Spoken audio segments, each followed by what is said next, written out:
अस्सलाम वालेकुम।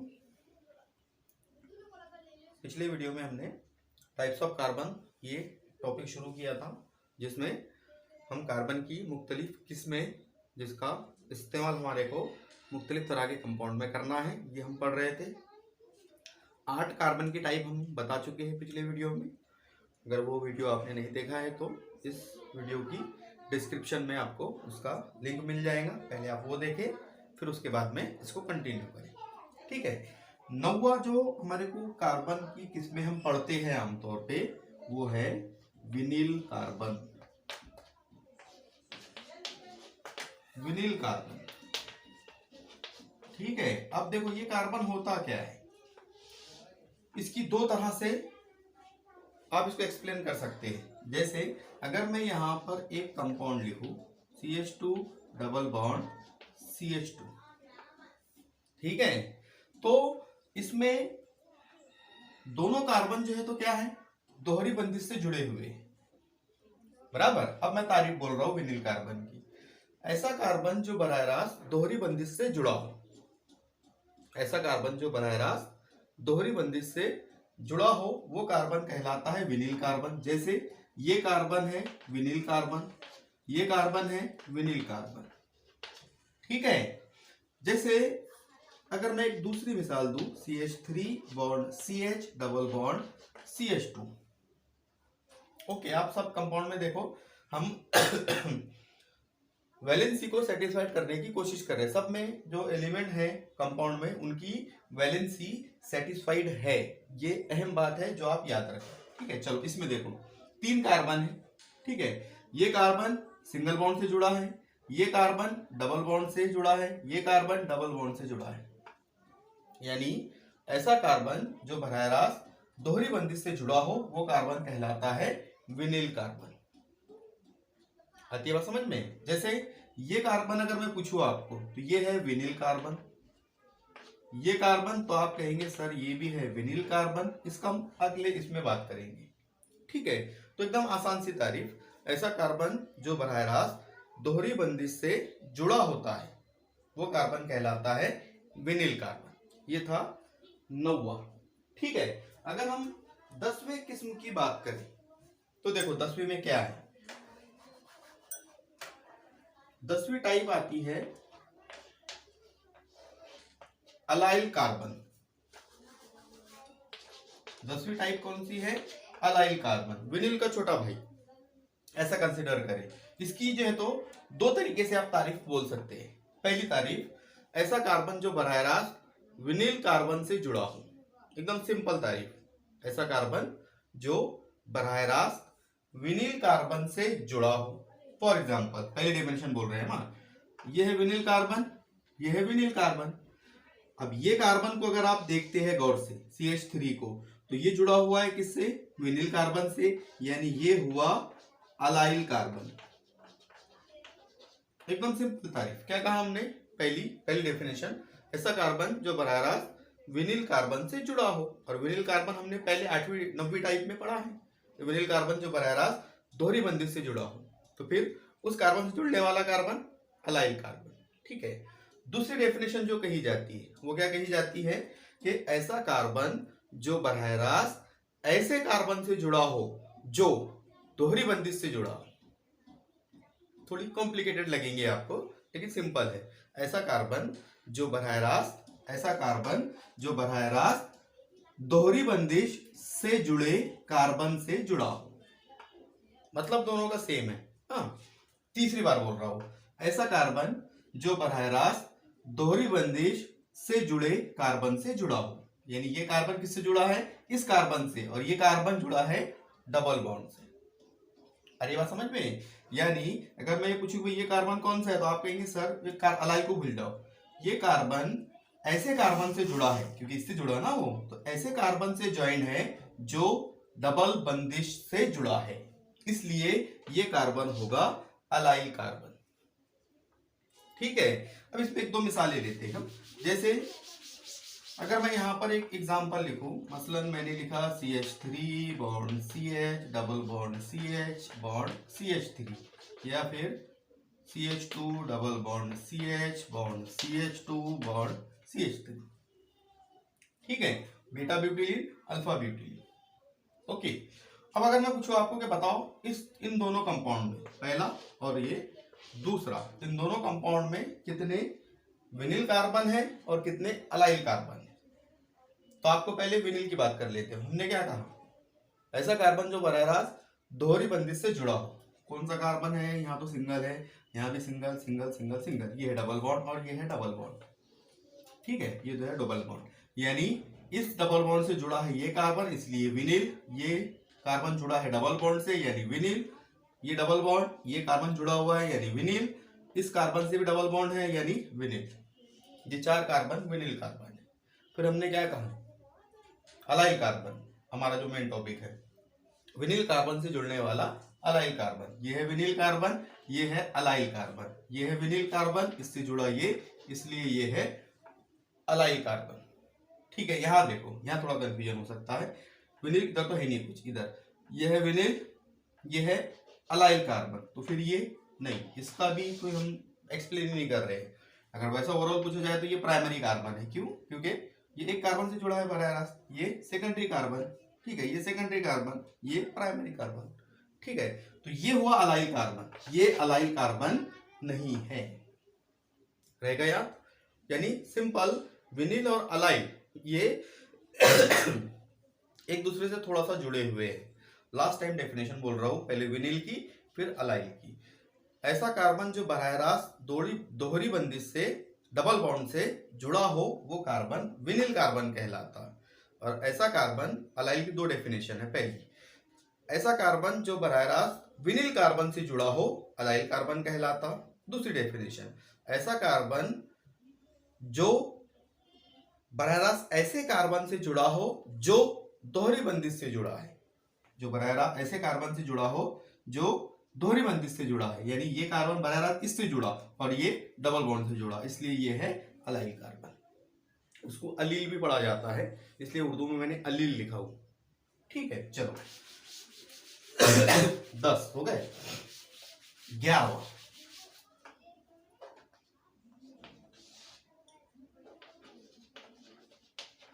बेंजीन या बेंजिलिक कार्बन, इंग्लिश में लिखता हूं बेंजिलिक कार्बन। अब ये क्या है, देखो मैं यहां कुछ मिसालें लिख रहा हूं।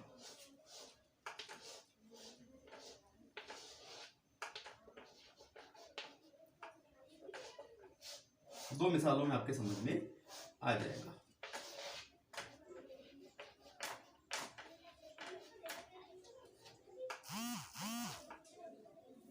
ठीक है, ये 2 एग्जांपल लिखा हूं मैं, ये मिथिल बेंजीन, ये इथिल बेंजीन। अब बेंजिल कार्बन की या बेंजिलिक कार्बन की तारीफ क्या है, गौर से सुनिए। ऐसा कार्बन जो बराह रास्त बेंजीन हल्के से जुड़ा हो, और बेंजीन हल्का यानी ये है बेंजीन हल्का। कई बार आपने सुना होगा एरोमेटिक कंपाउंड में बेंजीन एक बुनियादी मुरक्कब है और उसका जाब्ता है C6H6, उसका स्ट्रक्चर है इस तरह से। केगोल ने ये स्ट्रक्चर सजेस्ट किया था। जाब्ता क्या है बेंजीन का, C6H6। इसको बेंजीन रिंग भी कहा जाता है क्योंकि बेंजीन है, तो बेंजीन रिंग भी कई बार हम इसका इस्तेमाल पढ़ेंगे, तो याद रखिए। अभी याद रखिए कि ऐसा कार्बन जो बराह रास्त बेंजीन हल्के से जुड़ा हो, यानी एरोमेटिक रिंग से जुड़ा हो। जैसे ये कार्बन का अगर गौर करते हैं, ऑब्जर्वेशन करते हैं, तो आप पाएंगे कि ये कार्बन जुड़ा है हल्के से, कौन से, बेंजीन हल्के से, इसलिए ये हुआ बेंजिलिक कार्बन या बेंजिल कार्बन। बेंजिल भी आप बोल सकते हैं, बेंजिलिक भी बोल सकते हैं, विनिल भी आप बोल सकते हैं, विनिलिक भी आप बोल सकते हैं, अलाइल भी आप बोल सकते हैं, अलाइलिक भी आप बोल सकते हैं, आप पर है, ठीक है। चलो यहां पर क्या बोला हमने, ऐसा कार्बन जो बराह रास्त बेंजीन हल्के से जुड़ा हो। अब ये 2 कार्बन है हमारे पास में, इसमें गौर कर लेते हैं। ये है एक CH3 से जुड़ा और एक तरफ है बेंजीन हल्के से, यानी ये हुआ बेंजिलिक कार्बन। फिर ये कार्बन कौन सा, नहीं, इसका हमने बेंजिलिक में इस्तेमाल नहीं किया, यानी बोला नहीं हमने। क्यों? क्योंकि ये कार्बन जुड़ा है बेंजिलिक कार्बन से। आ रही बात समझ में? तो बेंजिलिक कार्बन क्या है, जो बेंजीन हल्के से बराह रास्त जुड़ा हो। डायरेक्ट की बात हो रही है, सब में डायरेक्ट जुड़ा, इसलिए ये बेंजिलिक कार्बन। और ये आप कहेंगे सर ये कौन सा है, फिर ये है प्राइमरी। जो पिछली वीडियो में हमने डिस्कस किया, ये है प्राइमरी कार्बन। अरे बात समझ में। चलो, तो ये हो गया बेंजीलिक कार्बन 11वें नंबर का। 12, 13, 14 ये पढ़ने से पहले थोड़ा सा हम एक्सप्लेन कर देते। 12, 13, 14, ठीक है। sp3 कार्बन इंग्लिश में लिखा हूं, sp2 कार्बन, sp कार्बन।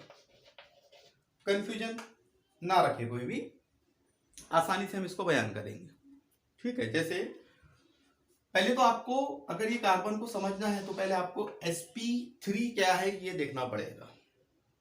अब आप बोलेंगे सर sp3 हमने कहीं पर डिस्कस किया है क्या?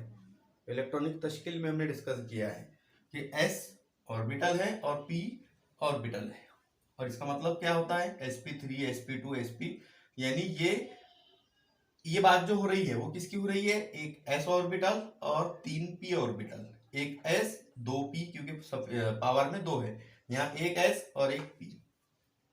और ये जो कॉन्सेप्ट है ये है मखलूती अमल के ऊपर मुश्तमिल, हाइब्रिडाइजेशन, मखलूती अमल।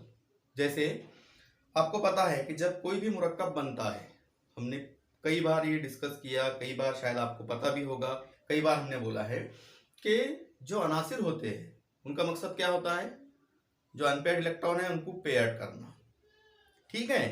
तो मखलूती अमल में जो भी अनपेयर्ड ऑर्बिटल पेयर्ड होता है, जैसे फॉर एग्जांपल मेरे पास में है एक s ऑर्बिटल, वो कोई भी मदार का हो सकता है, यहाँ मदार का कोई मसला नहीं है, यहाँ है बस वैलेंस ऑर्बिटल का जिक्र है, ठीक है। तो s ऑर्बिटल है मेरे पास में, इसके पास इस अनासिर के पास s ऑर्बिटल में एक इलेक्ट्रॉन है। अगर ये बंदिशों में इन्वॉल्व होता है तो आपको पता है ये अनपेयर्ड है, ये पेयर्ड होने की कोशिश करेगा, ठीक है। अगर ये पेयर्ड होने की कोशिश करता है तो यहाँ पर अनपेयर्ड कौन सा ऑर्बिटल था? तो आप कहेंगे सर s।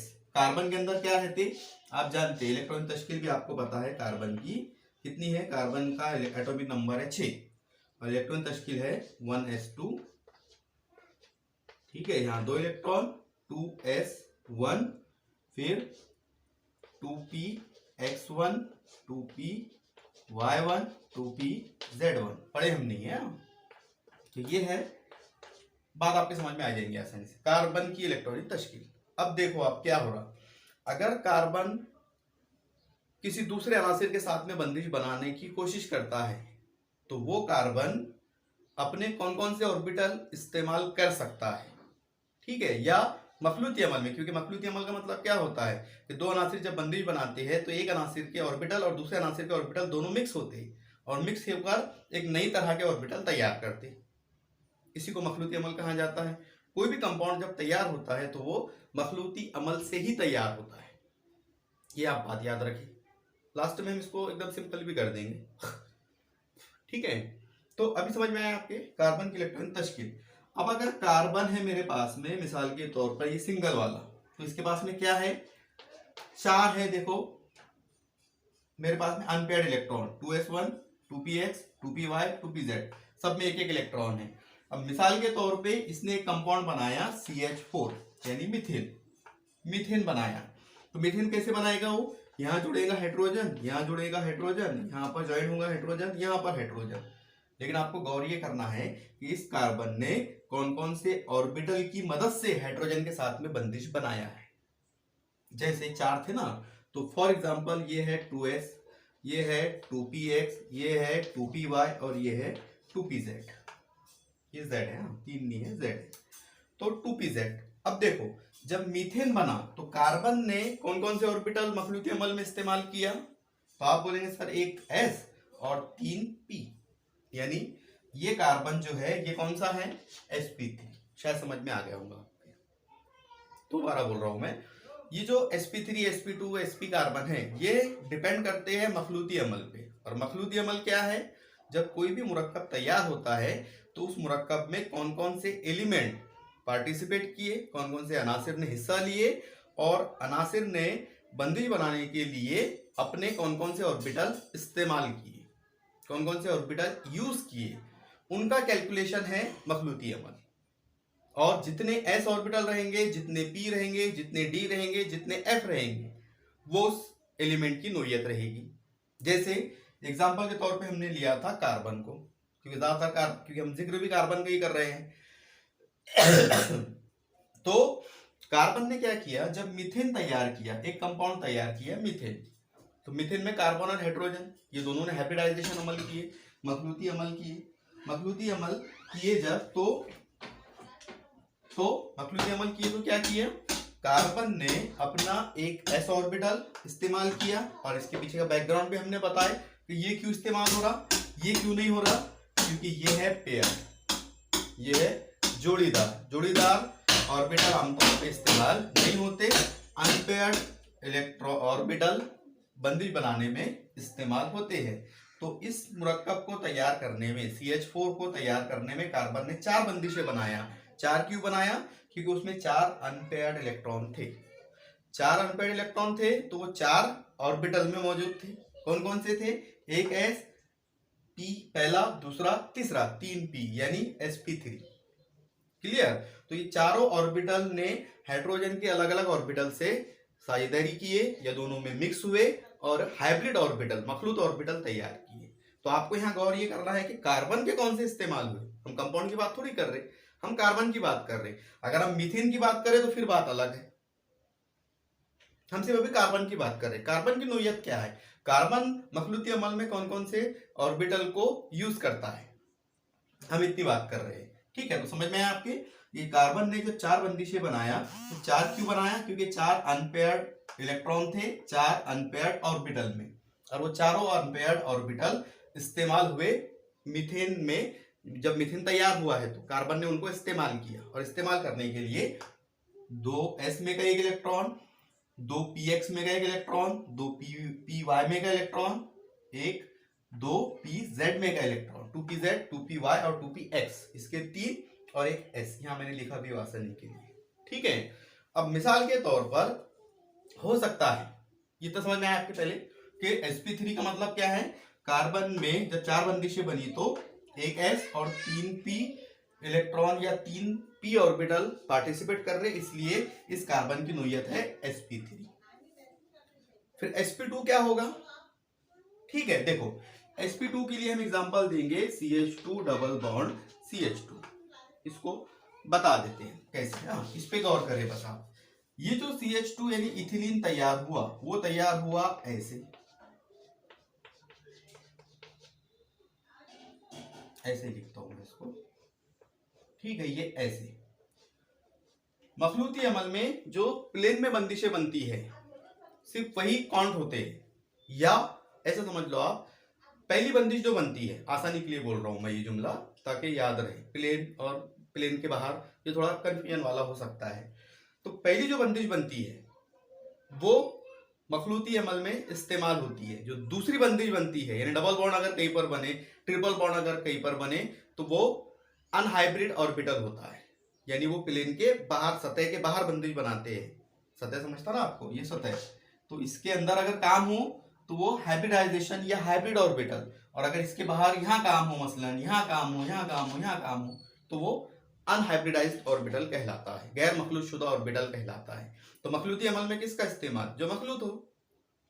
ठीक है, चलो अब ये कंपाउंड तैयार हुआ इथिलीन, इसमें कार्बन के देखो कौन कौन से ऑर्बिटल इस्तेमाल हुए, ये हुआ 2s, ये हुआ 2px, यहाँ डबल बॉन्ड है, तो हमने क्या कहा, मखलूती अमल में सिर्फ पहली बंदिश का जिक्र होता, यहां हम पहली बंदिश का ही जिक्र करते हैं। दूसरे अल्फाजों में उन बंदिशों का जिक्र होता है या उन ऑर्बिटल का जिक्र होता है जो प्लेन में ओवरलैपिंग करते, प्लेन में, सतह में मखलूती अमल में हिस्सा लेते हैं। प्लेन में, इसका मतलब हम क्या समझे कि जो पहली बंदिश बनेगी, हो सकता है जैसे आपने किसी को उधार दिया, ठीक है, तो मदद किया, मसलन आपने मदद किया, तो वैल्यू किसको रहती है, पहली बार मदद करने को। अब आपने सुबह भी किया, दोपहर भी किया, शाम में भी किया, तो आप अहमियत किसको देंगे, सिर्फ पहली बार मदद करने को। एक जनरल मिसाल दे रहा हूं मैं, ठीक है, समझ में आना चाहिए, बस इसके लिए मिसाल दिया हूं। ओके, जैसे आपने पानी पिया, आपको बहुत बहुत ज्यादा प्यास लगी है, शदीद प्यास लगी है आपको, आप थक कर आए हैं, पूरा पसीने पसीने हो गए आप, ठीक है। अब आपको अगर पानी मिले तो आपके लिए सबसे ज्यादा अहमियत कितना पानी रखेगा? मेरे हिसाब से सिर्फ पहला घूंट जो आप पानी का यूज करते हैं वो आपके लिए एकदम एकदम इम्पोर्टेंट होता है। उसके बाद में आप कितना भी पानी पी लो, फिर वो पेट भरने के लिए पिया जाता है, ठीक है। तो सिर्फ हम पहली बात कर रहे हैं, यानी पहली बंदिश बनी, पहला जुड़ा, पहला मखलूती अमल, ठीक है, सतह में मखलूती अमल, उसकी बात हो रही है। चलो, तो ये पी एक्स, ये है पहली बंदिश फॉर एग्जाम्पल, इसको भी आप ले सकते हैं, कोई मसला नहीं। ये है 2py, इसको काउंट करेंगे क्या? ये 2pz से बनी बंदिश, लेकिन ये प्लेन के बाहर बनती है, यानी वो डबल से बनी, तो उसको हम काउंट नहीं करते मखलूती अमल में, ओवरलैपिंग में, ठीक है। तो फिर इसमें देखो कौन कौन से हुए, 2s, एक s, फिर एक p और ये p, इसको तो हम गिन नहीं रहे, क्यों? क्योंकि ये डबल से बंदिश बनी। अरे बात समझ में? तो फिर इसमें कौन से ऑर्बिटल इस्तेमाल हुए? sp2। क्लियर ना? चल, अगर मैं तीसरी मिसाल दूं, ये मिटा देता हूं। फॉर एग्जाम्पल मेरे पास में है एसिटिलीन, जो होता है ऐसा, अब शायद आपके डायरेक्ट समझ में आ जाए। ये है 2s, जो 4 ऑर्बिटल थे ना हमारे पास में, ये वाला 2s और ये 3 थे, ठीक है, 2px, 2py, 2pz, ठीक है। तो ये 4 थे, तो यहां पर ये हुआ 2s का, चलो हो गया पेयर्ड। ये है 2px, अब ये दो, ये 2px ये भी यूज कर लिया। अब ये दो क्यों नहीं? क्योंकि ये प्लेन के बाहर इन्होंने ओवरलैपिंग की है, ठीक है, समझ में आ रही है बात? यानी मखलूती अमल में सिर्फ हम जो पहली सिंगल बंदिश बनती है हम उन्हीं का जिक्र करते हैं, बाद में क्या हुआ कोई फर्क नहीं पड़ता। अरे ये बात समझ में? यानी अब एक कहावत भी सुने होंगे आपने, first impression is the last impression. तो बस मखलूती अमल में फर्स्ट बंदिश का आपको इस्तेमाल करना है। कैलकुलेशन जब करेंगे, आप टोटल करेंगे, तो आपको ये देखना है सिर्फ पहली बंदिश कौन सी बनी, कौन से ऑर्बिटल इस्तेमाल हुए, खत्म। यानी इसमें एक 2s से बनी यानी s, और एक p से बनी यानी sp, तो ये हो गया sp2, ये हो गया sp, और ये है sp3, ठीक है। अब आसान बात, ये अगर आपको थोड़ा, मैंने फिर भी आसान करने की कोशिश किया हो, लेकिन अगर फिर भी समझ में ना आए तो आप याद ये रखिए कि अगर कार्बन एक ही बंदिश से जुड़ा हो तो वो sp3 नोयत का रहता, एक ही बंदिश से रहेगा तो 4 बनाएगा, 4 बनाएगा तो एक s 3p, अनपेयर्ड है ना वो, तो पेयर्ड हो जाएंगे। और sp2 में क्या, अगर डबल बंदिश से कार्बन है तो sp2, और अगर ट्रिपल बंदिश से कार्बन है, यानी ये कार्बन ये कार्बन, ये हुआ sp, ये कार्बन ये कार्बन, ये हुआ sp2। अब एक गौर करें आप कि अगर मैं यहाँ पर ऐसा लिखूं CH3 bond CH double bond CH2, और आप पूछो आपको क्या, आप बताओ कार्बन की नोयत हाइब्रिडाइजेशन की बिना पर, कार्बन की किस में बताओ, तो आप बोलेंगे सर इसमें ये क्या है, ये देखो 3 हाइड्रोजन यानी सिंगल बंदिश से जुड़ा है, और एक कार्बन से, यानी चारों भी सिंगल बॉन्ड है, यानी ये हुआ sp3। ये एक डबल बॉन्ड, यानी इसमें एक पकड़ना पड़ेगा आपको, एक हाइड्रोजन और एक कार्बन, यानी 3 बंदिश बनी, 3 बनी यानी sp2। ये भी डबल बॉन्ड है, यानी एक बंदिश और 2 हाइड्रोजन यानी sp2, इसमें sp3, ठीक है। तो अब तारीफ के बाद क्या बोलेंगे आप, तो आप कहेंगे sp3 कार्बन ऐसा कार्बन जिसमें sp3 मखलूतशुदा ऑर्बिटल इस्तेमाल होते हैं, या एक ही बंदिश से जुड़ने वाला कार्बन sp3 कार्बन कहलाता है। sp2 कार्बन दोहरी बंदिश से जुड़ा कार्बन sp2 कार्बन कहलाता है। अब कंफ्यूज ये नहीं होना कि विनिल कार्बन पे तो सेम ही कहा, हमने बोला ना कि कार्बन की जो किस्में हैं वो अलग अलग कंडीशंस के बिना पे चेंज होती है, ठीक है। तो ये 3 sp कौन सा, जो ट्रिपल बॉन्ड से जुड़ा हुआ sp मखलूतशुदा कार्बन। अरे बात समझ में? चलो, ये था कितना हो गया हमारा, 3 8 और 3 11 और 3 14 हो गए, है ना, 15 16 17 18, ये भी साथ में हम बयान करेंगे, और एकदम आसान है। देखो क्या लिखा मैंने, alpha carbon, beta carbon, gamma carbon, delta carbon, एकदम सिंपल है। लेकिन आप दो चीजों को फॉलो करिए, या दो चीजें जहन में रखें। जैसा अगर मैं यहाँ पर एक कंपाउंड लिखूं CH3 bond CH2 bond CH2 bond CH2 bond CH3, या अगर एक लिखो CH2 bond CH bond CH2 bond C bond Cl bond CH3 so on, ठीक है। या Cl की जगह OH लिख देता मैं, अल्कोहल आपको पता होगा शायद, तफौली ग्रुप है ये, ठीक है। एक वीडियो हम तफौली ग्रुप पर भी बनाने वाले हैं, तो उसमें भी आपको ये इस्तेमाल हो जाएगा या जहन में आ जाएगा। चलो, ये अल्फा बीटा गामा और डेल्टा का जो कॉन्सेप्ट है, ये है कार्बन के नंबर्स की बिना पे, लेकिन दो तरीकों से आप इसको याद रखें। पहला, हाइड्रोकार्बन में, देखो मैं क्या जुमला बोल रहा हूं, पहली जो कंडीशन है हम कायम बयान करेंगे हाइड्रोकार्बन में। जैसे ये हाइड्रोकार्बन है, हाँ ये भी हाइड्रोकार्बन है, लेकिन इसमें फंक्शनल ग्रुप है, क्योंकि इसको आप अल्केन कहेंगे, लेकिन इसको आपको अल्कोहल कहना पड़ेगा। अल्कोहल क्यों? क्योंकि इसमें हाइड्रोक्सिल ग्रुप आ गया, फंक्शनल ग्रुप। तो फंक्शनल ग्रुप की बिना पर, और एक है हमारा सीधा सीधा हाइड्रोकार्बन की बिना पे, यानी अल्फा बीटा का जो कॉन्सेप्ट है, ये हम दो अलग अलग मुरक्कबात में दो अलग अलग तरीकों से इस्तेमाल करेंगे। पहला, हाइड्रोकार्बन में क्या नेचर होता है अल्फा बीटा गामा डेल्टा का, और दूसरा फंक्शनल ग्रुप अगर हो तो फिर क्या कॉन्सेप्ट होता है, ठीक है। कंफ्यूजन तो नहीं है, दो अलग अलग कंडीशन में।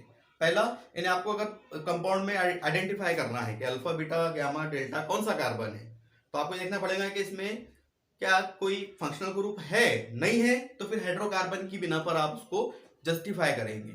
लेकिन अगर उसमें फंक्शनल ग्रुप रहता है तो फिर आपको फंक्शनल ग्रुप की बिना पर उसको जस्टिफाई करना पड़ेगा, उसकी क्लासिफिकेशन उस बिना पे करनी पड़ेगी। तो हम दोनों बता रहे, एकदम सिंपल है। देखो, हाइड्रोकार्बन में पहले नंबर का कार्बन अल्फा कार्बन, कितना सिंपल है। अगर फंक्शनल ग्रुप कोई नहीं है तो फिर पहला कार्बन अल्फा कार्बन, क्लियर। हाँ, फिर बीटा कार्बन क्या होगा, तो अल्फा कार्बन से जुड़ने वाला, जैसे ये अगर अल्फा हो गया तो अल्फा से जुड़ने वाला बीटा, बीटा से जुड़ने वाला गामा, गामा से जुड़ने वाला डेल्टा, है सिंपल। हाइड्रोकार्बन में पहला carbon alpha carbon, alpha carbon से जुड़ने वाला बीटा, बीटा से बराबर जुड़ने वाला गामा, गामा से बराबर जुड़ने वाला डेल्टा, सो ऑन, है सिंपल। पहला कार्बन, अगर मसलन ये अगर मैं पूछूं, जैसा आपने अभी मैंने आपको एक नाम बताया था, ये वाला, ठीक है, CH3 bond CH double bond CH single bond CH3, तो ये कंपाउंड का नाम मैंने आपको बोला था बीटा ब्यूटिलीन, अगर याद होगा आपको, इसी वीडियो के हमने पिछले पोर्शन में एक्सप्लेन किया है। ये है बीटा ब्यूटिलीन। अब आप कहेंगे, और एक मैंने दूसरा और लिखा था, CH2 double bond CH bond CH2 bond CH3, इसको नाम दिया था हमने, वहां बोला था मैंने, लिखा नहीं था, अब लिख दे रहा, अल्फा ब्यूटिलीन। अब अल्फा क्यों बीटा क्यों, तो देखो डबल बॉन्ड कहां पर है, पहले कार्बन पे।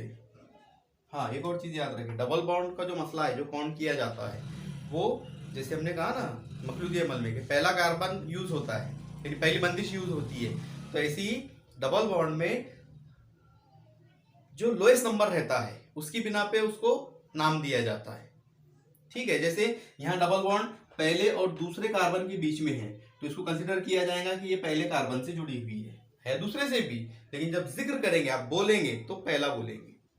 जैसे क्लास में बहुत से बच्चे जो है तो टॉप करते हैं, ज्यादा परसेंटेज बनाते हैं, लेकिन अहमियत किसको दी जाती, जो फर्स्ट होता है, फर्स्ट का ही नाम होता है। तो ऐसी फर्स्ट जो सबसे लोएस्ट रहेगा नंबर की बिना पे डबल बॉन्ड में, आप उसी का जिक्र करेंगे। तो यहाँ अल्फा क्यों कहा गया, क्योंकि पहले कार्बन पे डबल बॉन्ड है, और पहला कार्बन हाइड्रोकार्बन है ना, ये इसमें फंक्शनल ग्रुप नहीं है, इसलिए ये अल्फा कार्बन, इसलिए इसको कहा गया अल्फा ब्यूटिलीन। इसको बीटा क्यों कहा गया, देखो ये पहला कार्बन इसलिए अल्फा, ये है बीटा, ये है गामा, ये है गामा, तो ये बीटा कार्बन से डबल बॉन्ड है, इसलिए बीटा ब्यूटिलीन। सिंपल। हाइड्रोकार्बन में क्या है, पहला carbon alpha carbon, alpha carbon से जुड़ने वाला बीटा, बीटा से जुड़ने वाला गामा, गामा से जुड़ने वाला डेल्टा, है भाई सिंपल। चलो, अगर फंक्शनल ग्रुप हो तो फिर क्या है, ये तो पहले हमने बता दिया। दूसरा तरीका, फंक्शनल ग्रुप हो तो फंक्शनल ग्रुप, तफौली ग्रुप जिस कार्बन से जुड़ा रहेगा वो अल्फा कार्बन, ठीक है। जैसे यहां पर फंक्शनल ग्रुप है OH यानी हाइड्रोक्सिल ग्रुप, तो फिर ये हुआ अल्फा कार्बन, फिर आगे का सेम है। अल्फा कार्बन से जुड़ने वाला यानी ये कार्बन बीटा कार्बन, ये वाला बीटा कार्बन, बीटा से जुड़ने वाला गामा, ये गामा, गामा से जुड़ने वाला डेल्टा। तो ये चीज याद रखें, हेटेरोकार्बन में पहला कार्बन अल्फा कार्बन, बाद में अल्फा से जुड़ने वाला बीटा, बीटा से जुड़ने वाला गामा, गामा से जुड़ने वाला डेल्टा। और फंक्शनल ग्रुप अगर हो तो फिर जो कार्बन से फंक्शनल ग्रुप जुड़ा है, जो कार्बन से, जिस कार्बन से फंक्शनल ग्रुप जुड़ा है वो अल्फा कार्बन, कहीं भी रहे वो, कहीं पर भी, बीच में रहे, आखिर में रहे, कहां पर भी रहे, डबल रहे, सिंगल रहे, कोई फर्क नहीं पड़ता। फंक्शनल ग्रुप से जुड़ने वाला कार्बन, ये फंक्शनल ग्रुप, ये कार्बन, तो ये कार्बन कहलाएगा अल्फा कार्बन। और फिर आगे का सेम है, अल्फा से जुड़ने वाला बीटा, बीटा से जुड़ने वाला गामा, गामा से जुड़ने वाला डेल्टा, सो ऑन। ठीक है, तो ये एटलीस्ट हमने 18 तरह के कार्बन एक्सप्लेन किया है। और ये असल में इसलिए एक्सप्लेन किया, या अब इसमें से आप कहेंगे कहीं पर अगर आप पढ़ते हैं तो आपको कार्बन की हो सकता है 10-12 किस्में ही देखने को मिले। इसका मतलब ये नहीं है कि सिर्फ 10 ही किस्में हैं क्या, 12 ही किस्में हैं क्या, नहीं। हमने क्या किया, पॉइंट को कवर करने के लिए जो जो पॉसिबल हो सकते हैं या जिनका हमारे को इस्तेमाल करना है ताकि हमारे को आसानी जाए। जैसे अब कहीं पर अगर हम बोलेंगे नोमेनक्लेचर पढ़ेंगे हम, तो नोमेनक्लेचर में हम अगर पूछ ले आपको कि भाई ये बताओ अल्फा बीटा गामा कौन सा कार्बन है, तो वहां आपको इसका इस्तेमाल करना पड़ेगा। बताओ इसमें इसका आम नाम क्या है, तो आपको विनिल अलाइल बेंजिल की बिना पे नाम में इस्तेमाल करना पड़ेगा। यानी ये जो कार्बन है जितने हमने 18 तकरीबन हो गए हैं, वो कम ज़्यादा एक हो सकता है, तो जितने हमारे सिलेबस में कवर हो सकते थे 11वीं और 12वीं में, जितने कार्बन की टाइप्स हमारे को पढ़ना है, हमने कोशिश किया है कि वो तमाम का जिक्र किया जा सके। इन 2 वीडियो के अंदर हमने पहला पार्ट 1 और ये पार्ट 2, तो इसमें 18 तरह के कार्बन हो गए। अब हो सकता है मे भी पॉसिबल कि मेरे जहन से एक आंधा हो सकता है जहन में ना आए, ठीक है, तो अगर वक्त पर कोई आता है तो फिर हम वो भी इसके अंदर ऐड कर सकते हैं। यानी मैं ये कहना चाह रहा हूँ कि मैं ये नहीं कह रहा हूँ, फिक्स नहीं कर रहा हूँ कि 18 किस्में हैं या 18 ही होती है, नहीं। हो सकता कोई 15 का है, हो सकता कोई 10 का है, हो सकता कोई जो मेन है वो 6-7 में ही खत्म कर दे, या हो सकता कोई कहे 20 है, कोई कहे 25 है, बिल्कुल पॉसिबल है। ठीक है, हमने इसको कंबाइन करने के लिए या थोड़ा सा समझाने के लिए क्या किया, जो जो कार्बन की किस्में हमारे को इस्तेमाल होने वाली है हमने उनका जिक्र इन वीडियो में किया है। तो उम्मीद है कि आपके ये 18 टाइप के जो कार्बन हमने पढ़ा है ये आपके समझ में आए होंगे। अगली वीडियो में इंशाल्लाह एक नया टॉपिक डिस्कस करेंगे। अल्लाह हाफिज।